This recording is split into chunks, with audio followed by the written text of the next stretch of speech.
Learn Czech with us. Hello.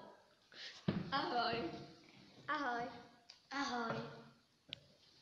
How are you? Jak se máš? Jak se máš? Jak se máš?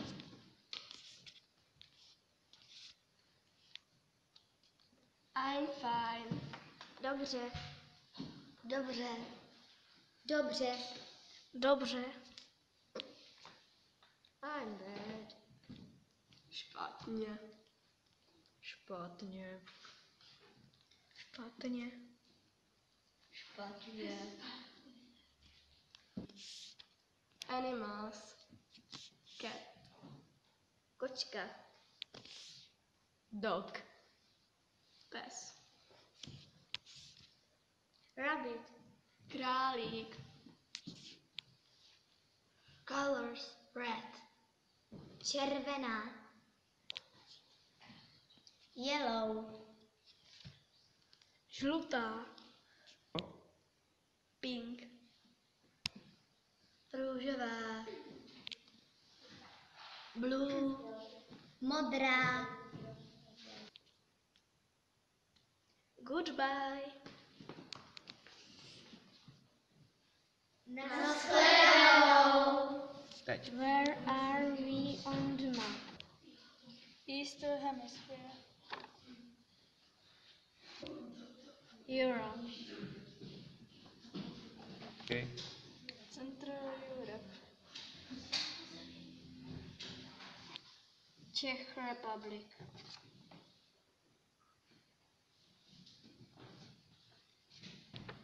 Moravia.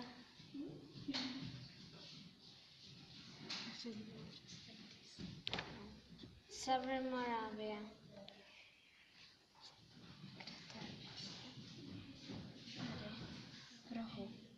Us.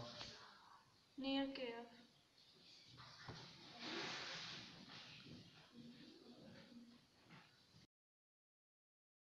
Our school is small. There are 45 children. There are 5 teachers. We start at 8 in the morning.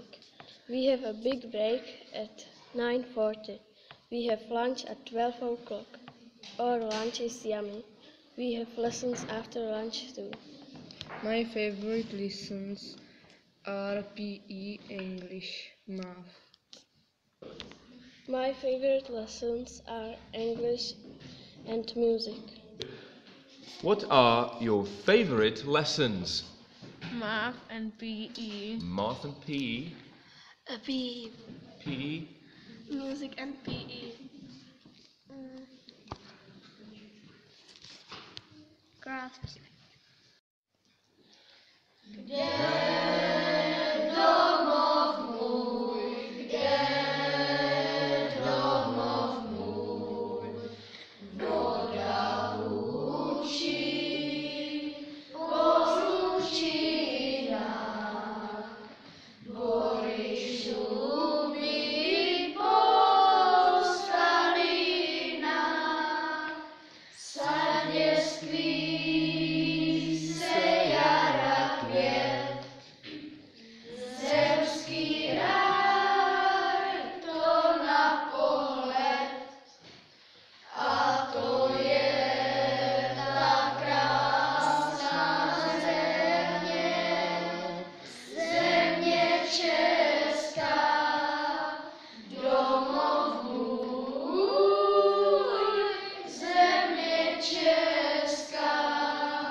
The flag is one of the symbols of the Czech Republic.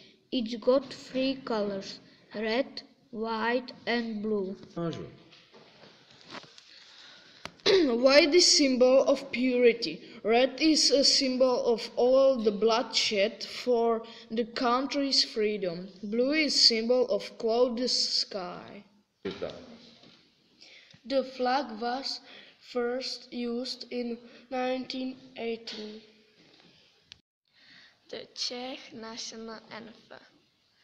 It's a song, Kde domov můj, Where is my home? It is a song about the beauty of the country. The music is by František Škroub.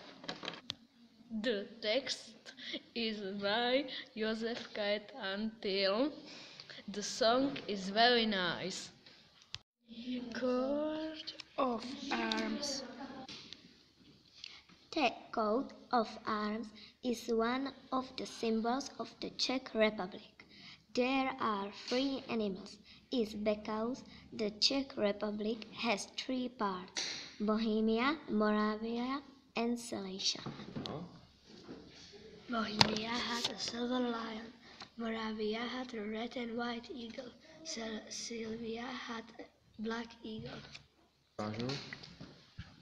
Our village Lovčice is in Moravia.